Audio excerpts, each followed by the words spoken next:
All right, welcome to Hoops Tonight here at The Volume. Happy Thursday, everybody. Hope all of you guys are having a great end to your week. Well, the NBA draft started last night with the first round. We had a couple interesting trades. Obviously, we're going to get into the guys at the top of the draft. We're going to kind of bounce around the first draft today and hit a bunch of the top storylines. You guys know the drill. Before we get started, subscribe to the Hoops Tonight YouTube channel so you don't miss any more of our videos. Follow me on Twitter at _JasonLT so you guys don't miss show announcements. Don't forget about our podcast feed wherever you get your podcasts under Hoops Tonight. And then keep dropping mailbag questions in the YouTube comments so we can keep hitting them throughout the end of this week and into next week. All right, let's talk some basketball. So to give you guys an idea of the kind of outline today, I'm going to briefly hit on each of the top 5 picks, and then I'm going to hit some of the bigger stories in the first round. So Minnesota getting Rob Dillingham by trading up into that San Antonio Spurs spot. That was super interesting to me. Kind of like a aggressive move from Minnesota to address a specific need. So we're going to get into that a little bit and how he fits. The Grizzlies getting Zach Edey, which I thought was really interesting. We're going to talk about whether or not Zach Edey can play in the NBA, why I think kind of that debate is silly, and we're going to get into his specific fit with Memphis and why I actually think that's the perfect spot for him to start. One of my favorite picks out in the Eastern Conference, Kel'el Ware going to Miami, a guy who brings kind of like a rim protection and a floor spacing element. And we're going to talk about him. And then lastly, a guy who was projected by most to be a top 10 pick, Dalton Knecht, falls to the Los Angeles Lakers. We're going to talk a little bit about him at the end of the show. All right, so we're going to start with the top 5. So Zaccharie Risacher goes to Atlanta at number 1. And this guy's just a quintessential off-ball role player. He's 6'9", he's rangy off-ball defender, really good kind of like making reads from that low man position, whether it's jumping, passing lanes, whether it's bothering roll men in pick and roll, covering ground on the weak side to shooters in rotation. Remember, this is something that we've seen become immensely valuable over the course of the last few years in the NBA. This is that ground coverage concept that we've been talking about, right? So elite players require aggressive coverages, right? When you throw aggressive coverages, you leave weak side 2-on-1s typically, right? And so having guys that can, if there's a pass to the wing who can close out to the passing lane in between the wing and corner shooter and effectively kind of be in multiple places at once, guys who can win contested rebound battles with their length, guys who can, when you have to bring your rim protector up to the level of the screen and there's a lob threat rolling down the lane, a guy who can bother lob passes, that type of like off-ball ranginess and length is super valuable, right? And then he brings a little bit of the same kind of offensive capability on the other end of the floor, right? Like he was streaky, but this kid can shoot. And I actually think his game complements Jalen Johnson pretty well. Like Jalen brings the more athletic kind of like downhill type of feel, right? Whereas like Risacher's, he's got the length, but he's more of like a finesse type of player. Good at attacking closeouts, better shooter at this point. So like I kind of think that they represent an interesting 3-4 type of pairing for Atlanta to evaluate over the course of the next few years. Now, everything for Atlanta comes down to what they're willing to do with Trae Young and what they're willing to do with DeJounte Murray. Are they going to keep Clint Capella? How does DeAndre Hunter fit into this now that you have your 3 and 4 kind of lined up in terms of the future? So it's really hard to get a read for what Atlanta is going to look like next year. But at least at the 3 and 4, Zaccharie Risacher and Jalen Johnson represent an interesting kind of future core to keep an eye on. Alex Sarr to Washington, right? Alex Sarr played in Perth last year, played alongside a Tucson guy, a guy named Bryce Cotton, who a guy that I played a lot with back when he used to live here. And brings a lot of intriguing skills, a lot of upside, but the exciting thing with Alex Sarr is he's one of the higher floor guys in this draft because he's just already an excellent defender. He's, especially in pick and roll, he's just got a bunch of versatility in the way that he can guard. Like you throw him in a deep drop, he's got the length to bother stuff at the rim. He's very good. I'd argue it's like one of his strengths, being aggressive in ball screen coverages with his length on the ball handler, although he can sometimes get burned on the backside as a result. He's a guy that can switch and guard perimeter players in space. So like immediately he represents kind of like a foundational piece for a defense, right? Now the offensive end is where his potential upside is. Like did a lot of work in Perth's 5-out system as like a dribble handoff kind of fulcrum, right? Like he's a guy who would kind of dribble at guys coming out of the corner and they'd either come off of him for handoff or cut back door. He just was good at kind of making those reads. He has some improvement to make in terms of like actually setting solid screens, but that'll come in time, especially as he gets bigger. Got a lot of aggressive coverages towards Bryce Cotton, so he got some work in the short roll where he made good reads to guys cutting along the baseline and kick out passes to shooters in the corner.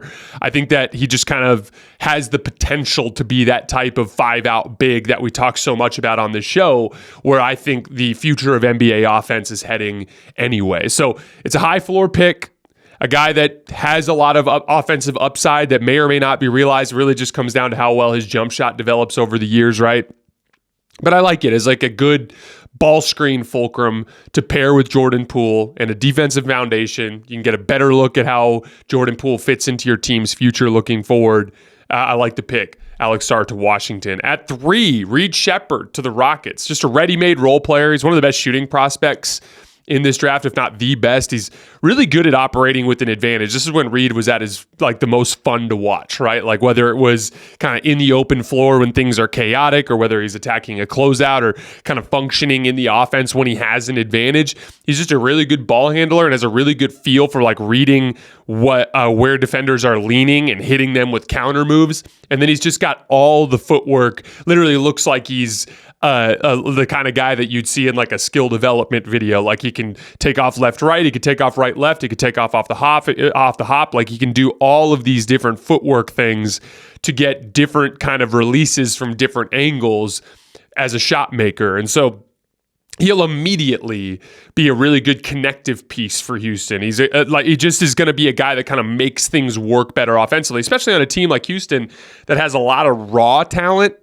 He's kind of more of a finished product that will help it like tie it all together. Doesn't have the upside as some of these other guys in Houston, but he should be able to immediately come in and help and immediately come in and be that type of connective piece, especially for a team in Houston that, as we know, especially from the intel, wants to be good sooner than later. Like they want to be in the mix in the West sooner than later. Good defender as well, always in the right place. Doesn't have great physical tools, a little short, doesn't have a ton of length, but he does his job. He is always in the right place. Like I said, he competes on the ball, fights over screens. One of the things that stood out to me on film when I was watching him was he's really good at attacking the dribble pocket after chasing over the top of the screen. Got a lot of steals this year where he would chase from behind and just swipe at the basketball, and he'd generate transition opportunities that way. And so again, I like the fit with Houston as basically a guy that can kind of just immediately slot in and help kind of grease the wheel, so to speak, offensively, while also being a functional piece of their defense. And like we talked about earlier, there's lots of intel that the Rockets could potentially be gearing up for a star trade at some point before the deadline, and he just represents another asset that you could potentially use in a situation like that. Number 4, the Spurs draft Stephon Castle. Stephon Castle was one of my favorite guys to watch when we were doing our draft prep. He's just a classic big guard, right? Kind of slow, methodical, doesn't have a super quick first step, not a guy who's looking to shoot a ton from the perimeter. He's just trying to kind of get into that short to mid-range where he's got every counter move, every floater, every hook, every short jump shot in the book, and he's just super comfortable operating in that area. He's got a lot of like that kind of like Shai Gilgeous-Alexander kind of crafty stuff within that like 10 to 15 foot range. Not as good a shooter as Shai, and that obviously is going to be the huge swing factor for Steph's career, right? Like if he's going to be anything more than what he's projected to be at this point, he's got to become a more functional shooter from the perimeter. But the big thing that I like about Stephon Castle is he just has a great feel for the game. He's really good at playing alongside other good basketball players. He's not a guy that's going to disrupt the flow of an offense. It's kind of like we were talking about with Reed Sheppard. He greases the wheels, so to speak. And so we know this is a Spurs team that desperately needs more feel around Victor Wembanyama, right? Like guys who know how to play with other good basketball players, right? So this was a really good step in the right direction to pair him with Victor Wembanyama.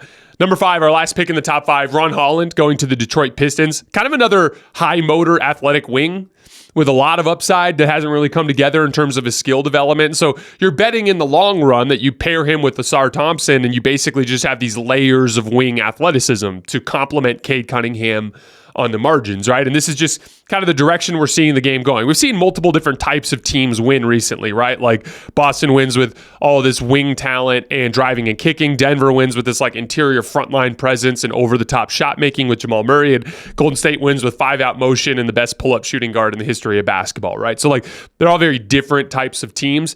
But in general, if you were like asking what the single most effective form of modern basketball right now, it's rangy wing athleticism that can drive and kick. And specifically, if there's one offensive skill that Ron Holland's already pretty good at, it's driving closeouts. And so I think that's kind of the angle that they're looking at here, is benefiting off of the attention that Cade Cunningham draws and his ability to generate those types of closeout opportunities. Again, a lot of the downside, the pessimism surrounding Ron Holland is he just struggled a lot on the ball with G League Ignite last year, but G League Ignite was a total shit show. And I'm going to say the same thing I said about Mikal Bridges last night. Like, they're just reps. No one's drafting Ron Holland to be this dominant on-ball creator. It's not even something that Detroit needs in the long run, considering they're kind of built around this Cade Cunningham, Jaden Ivey kind of shot creation foundation, right? So like what you really need is him to be a functional off-ball offensive player, and those reps on the ball, they make it easier. Like, it's like one of those things where you're trying to learn how to make these reads when you're not very good at it against loaded up defense. And then what happens is you slide into a smaller role and you're constantly playing with an advantage. And then suddenly that just kind of becomes a little easier because you've practiced doing a much, much harder version of that. And specifically for teams like Detroit that are just so far away from contention, I like betting on wings with upside because they're the riskier ones, but they're the ones that have the potential to pan out to guys that can be profoundly impactful, especially in the later rounds of the NBA playoffs. All right, let's hit some of the bigger stories from the first round now that we got out of the top 5. Get ready for a night full of big fights and big action. It's UFC 303, and it can be even bigger. Jump in on all the action at DraftKings Sportsbook, the official sports betting partner of the UFC. It's super easy for first-timers to get started. Try betting on something simple like picking a fighter to win.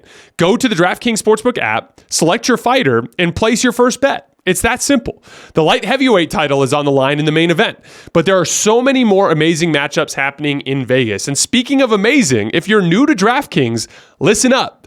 New customers bet $5 to get $150 in bonus bets instantly.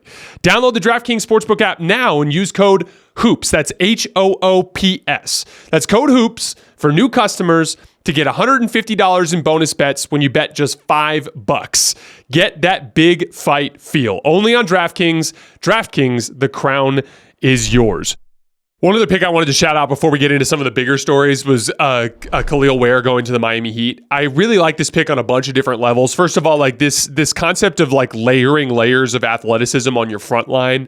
Essentially, like instead of viewing Bam necessarily as just a 5, like what does it look like if you put him alongside another freaky athlete to kind of like layer that athleticism? This is a thing we saw a bunch around the league this year. This is a thing we saw with Minnesota that led to a lot of success against Denver. Denver won last year with a massive center as well as this massive forward that has Bam Adebayo type of size and Aaron Gordon at the 4, right? And so like I like the idea of if you're struggling with ball handling and you can't find ball handling that meets that kind of meshes with what your ultimate goal is as a team, I like the idea of finding functional tools that can help immediately. And Kel'el Ware can shoot, which is an interesting kind of pairing with Bam Adebayo if he operates more as a dribble handoff fulcrum and operates more close to the rim.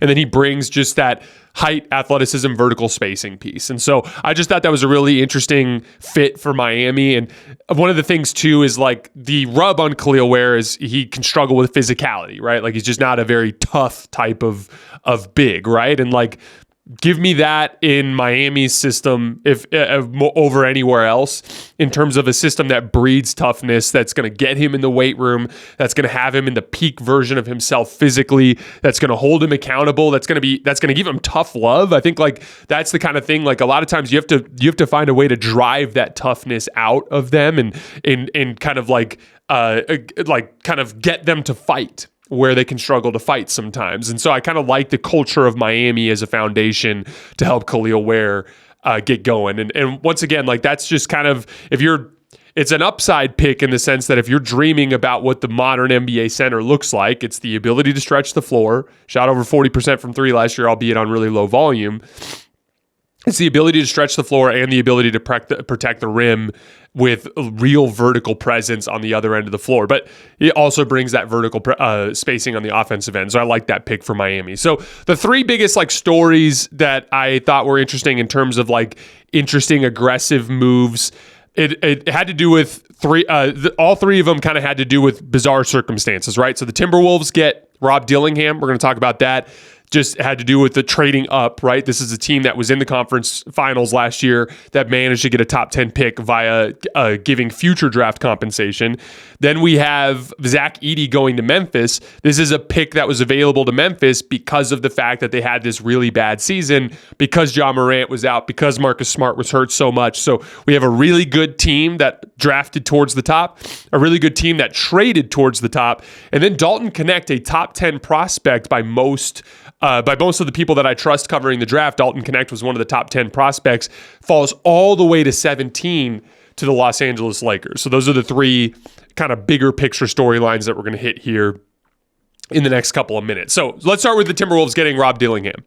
So I look at Rob as kind of like a smaller version of Malik Monk. He was an overtime elite guy, and then he transferred to Kentucky and was immediately one of the best shot creators in the country. He was 87th percentile among pick and roll players at high volume. He's already a really good pull-up shooter. He's got a deadly floater. He shot 53% of them, shot 53% on them this year at Kentucky. He made some strides as a playmaker. That was his biggest weakness when he was with overtime elite. He basically just dribbling up the floor and shooting every single time. And, we talked to Damian Wilkins on Monday, and he made some good points about the fact that that's what he does, and you want to lean into that. But the growth as a playmaker is important, because if you want to be a sixth man who just comes off the bench and shoots every time, sure. But if you want to be a functional part who plays significant rotation minutes on a great team, you're going to have to be able to play alongside other good basketball players. And he did make some strides in that area of the game at Kentucky. Super explosive off the bounce. He has good start-stop quickness, a deadly left-handed high hesitation dribble where he'll come to a complete stop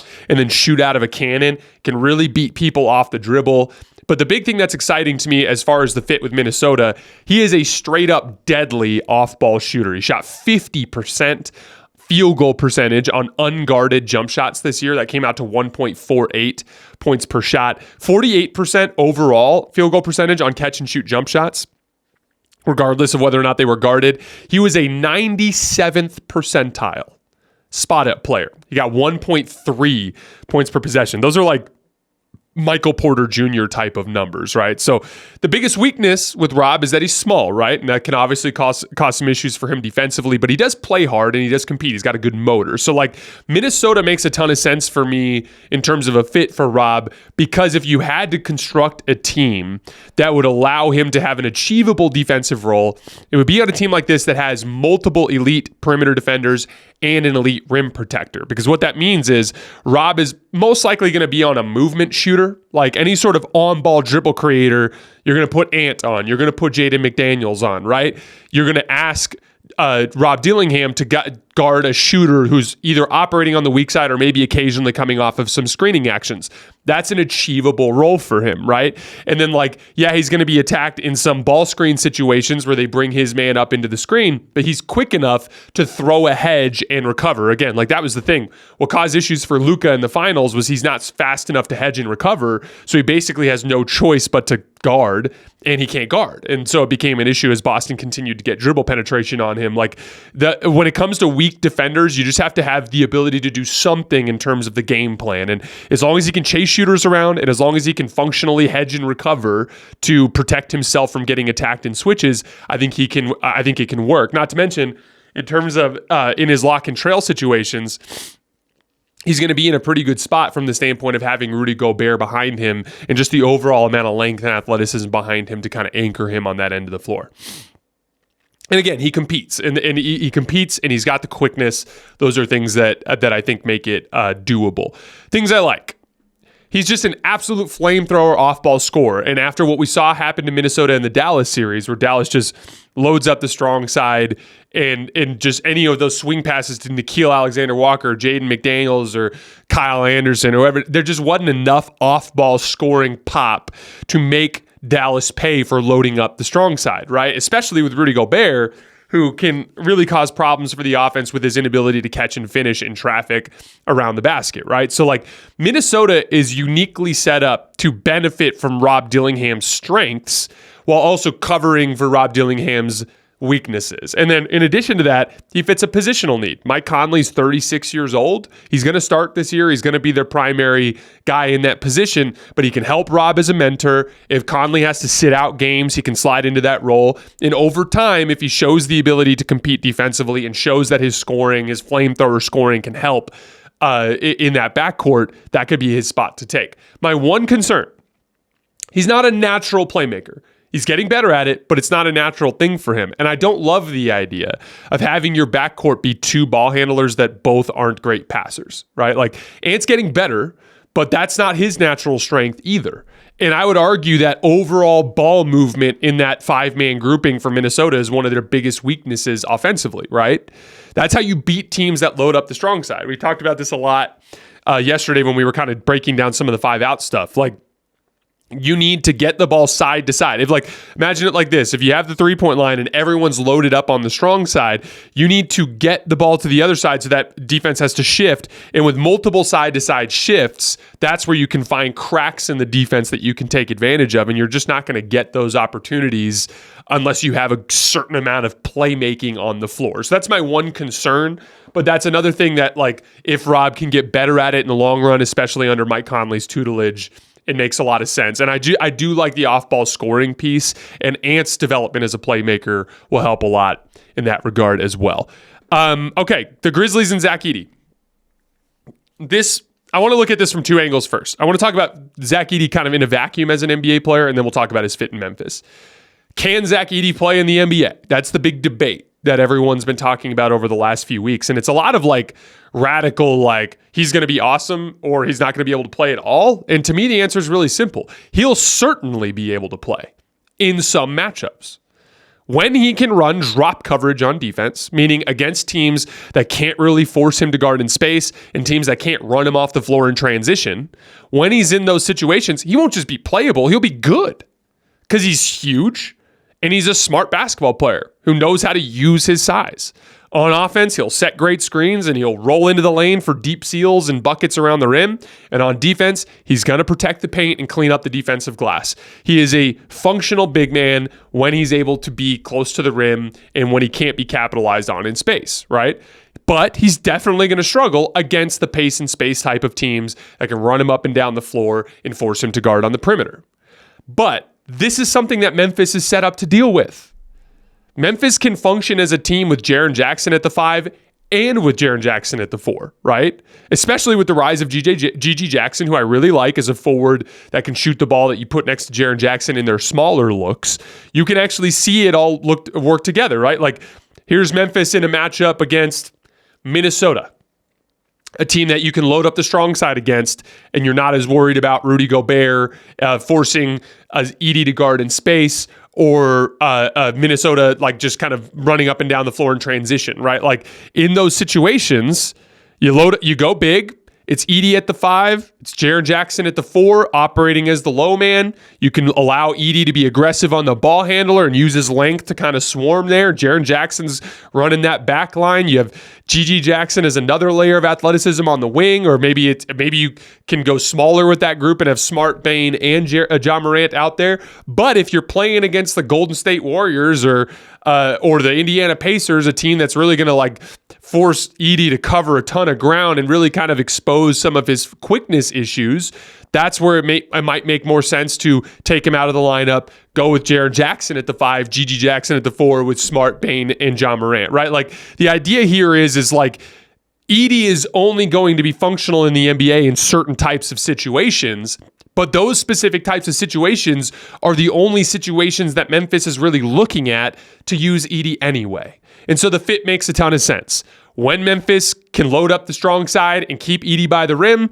he's their big look. When they can't, they have Jaren Jackson and his ability to play at the 5, and they can put a lineup out there with Jaren Jackson, GG Jackson, Bane, Smart, and Ja Morant, where they just have a ton of perimeter speed, the ability to contain on the ball, plenty of offensive skill and spacing, right? So, like, it makes a ton of sense. And, like, I actually think Memphis is going to be a dominant regular season team next year. Like, I think they're going to be right back in that. I wouldn't be surprised at all if Memphis got a top 4 seed next year. So, like, Edey's going to have a small and achievable role alongside good role players. I love the fit. I'm excited to watch Edey play in Memphis. And then lastly, before we get out of here, the Lakers getting Dalton Knecht. So Dalton was, by most of the people that I trust, ranked as a top 10 prospect in this class. He does not represent something that the Lakers specifically need, right? Like, if I was listing the things that the Lakers need, I would put it down to 3 specific types of players. I think that I think Austin at the 1 is perfect, or Austin at the 2 is perfect, however you want to call it. 1, 2 doesn't really matter to me on this particular team because they run 5 out and everyone operates with the ball. So it's more like backcourt, right? I like Austin as one of the backcourt guys. I like LeBron at the 4 and AD at the 5. I think those are all guys that are good enough to win a championship in those roles. The problem is they were running D'Lo and D'Angelo Russell and Rui Hachimura at the 2 and the 3. D'Lo was redundant with Austin, and that forced Austin to be your primary point of attack defender. And Rui was redundant with LeBron, which forced Rui to chase Michael Porter Jr. around screens, which literally was one of the things that got them beat against Denver, is as Rui just kept losing him, right? Especially when they shifted back to Anthony Davis on Nikola Jokic. So, like, as far as the Lakers go, there are 3 players that I think they need. They need a guard to put next to Austin who is an athlete.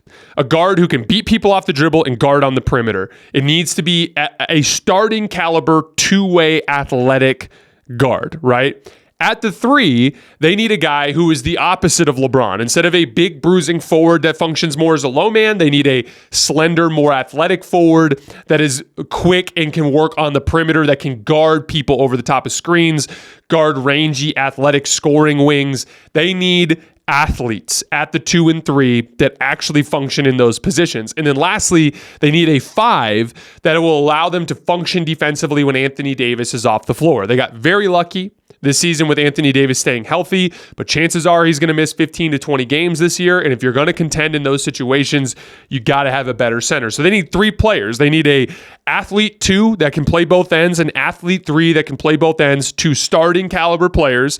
And then they need a bench big that can actually function as the foundation of a defense when Anthony Davis is off the floor. Those are the 3 biggest needs. Dalton Knecht does not fit into that. That said, at 17, he was the best player available. And he will immediately be able to help the Lakers as a weapon for them off the bench. I'm going to start, before we get into Dalton's evaluation, I'm going to share just a quote from Sam Vecini's draft guide. He straight up said, Dalton's the best off-ball scorer in this class. That is immediately functional within the Lakers offense, especially when you don't need him to be on the ball. The rub with Dalton Knecht was, like, against super elite defenses that had tons of length and athleticism, he struggled to create on the ball. So the question is, will he be able to create on the ball in the NBA? And who knows? We'll find out in the next few years. But the Lakers don't need him to right away. What the Lakers need him to do is come into the game off the bench and be an effective part of their 5-out offense. And Dalton is going to be excellent at that right away. First of all, he has an extended track record of being a great shooter. Consistently throughout his career at in the Big Sky, at Tennessee, in JUCO, this dude can just knock down 3-point shots. Last year at Tennessee, he shot 42% on catch and shoot jump shots, 1.24 points per shot. Unguarded, he shot 47% field goal percentage, 1.38 points per shot. Just a deadly shooter. He can knock him down on the move. He can knock him down off the dribble. He can knock him down in spot-up situations. He was a deadly closeout attacker as well. He converted spot-up possessions at 1.22 points per possession. That's in the 94th percentile. So just a deadly off-ball scorer. But the big thing that I'm excited about is he brings a transition athleticism piece, which is going to function really well with a Lakers team that loves to push, especially like LeBron loves to throw those kick-ahead passes. LeBron loves it when athletes run on the wing. He's going to throw those kick-aheads, and Dalton's going to get those opportunities to kind of snake 2-on-1s or attack 1-on-1 in transition and use his athleticism towards the rim. The other thing that really excited me as I watched Dalton film over the last week, he's a really good cutter. Tennessee would run a lot of like weak side action where there'd be like 2 or 3 guys weaving around screens, and then he would just slip and cut to the basket, hit him with a bounce pass. He can quickly pop off of 2 feet and dunk in traffic. He caught a lot of bodies this year on cuts towards the rim. And so when I think about a 5-out offense, and I think about, JJ Redick implementing 3-man action, or, while Austin, LeBron are running ball screens, you're going to have weak side action with Dalton Knecht and Anthony Davis and whoever it is that's out there on the weak side. He's going to get lots of opportunities to cut along the baseline and to cut from the slot. That's a team that's going to be able to capitalize on that. Austin and LeBron are going to hit him on a ton of those cuts. And he's going to do a lot of finishing around the rim. So the offensive fit with the Lakers is absolute shoe-in perfect. He is a proven shooter right away who can shoot it from deep and can shoot it in every single possible way. That is going to fit immediately, and he can make good reads as a cutter off the ball in the 5-out system. The concern was his on-ball decision-making. Is he too much of a scorer? Can he read defenses? That don't matter. He can figure that out in the long run if he needs to. But within this Lakers team, similar to what I said about Memphis with Minnesota with Rob Dillingham, they are set up to accentuate his strengths and to hide his weaknesses at this point. Now, the defensive end, that's the major concern with Dalton Knecht. A couple different things. First of all, he does have the athletic tools. He's about 6'5.5" without shoes on. He's got a 6'10" wingspan. Excellent frame, excellent athlete, right? So now there's some questions about his lateral quickness, but he actually tested okay on that at the combine. So he's got the tools to be a functional defender. He just wasn't good at it. He struggles to contain on the ball, was inattentive off the ball. Those were issues for Dalton, right? Those are the things he's going to have to figure out if he wants to be more than just a bench role player for the Lakers, right? But again, in this situation, especially when he's going to have opportunities alongside Anthony Davis, who can clean up a lot of mistakes, he's going to have time to try to figure it out. And again, I don't view Dalton as the shoe-in too. I don't think, who knows, maybe Dalton does earn the starting spot. I doubt it, though. I don't view Dalton as a starting 2 or 3 for this Laker team. I view him as a immediate ready-made role player off the bench on the wing. And so to me, I get way more concerned about the defensive upside and what he's capable of for those 2 and 3 that I talked about in terms of who's going to close games for the Lakers in big moments. And yeah, if Dalton's going to be that, he's going to have to make massive improvements defensively. But I'm not as worried about it in terms of the fit for the Lakers because I view him as more of a bench weapon, right? And that'll be the thing. Dalton competes. Dalton has the tools. So Dalton is capable of being a quality NBA defender, at least a functional NBA defender. He's just going to have to put in the work, and that's the big question mark. Every player in this draft has question marks. That's Dalton's question mark. He's going to have to figure out how to compete on the defensive end at the NBA level. All right, so that's just an instant reaction to the first round of the draft. We're going to have a bunch of draft content coming out over the next week. I want to do some film stuff on some specific players. I'll put some film together on Rob Dillingham, and I'll put some film together on Dalton Knecht, and we'll do some videos like that. We're also going to be doing a mailbag tomorrow, so make sure you guys drop. I think that's most likely going to be tomorrow's show. Is just we're going to do some film sessions on a couple of guys, and then we're going to do a mailbag at the end. So drop your mailbag questions in the YouTube comments. We'll get to them tomorrow. As always, I sincerely appreciate you guys for supporting me in the show. We'll see you guys then.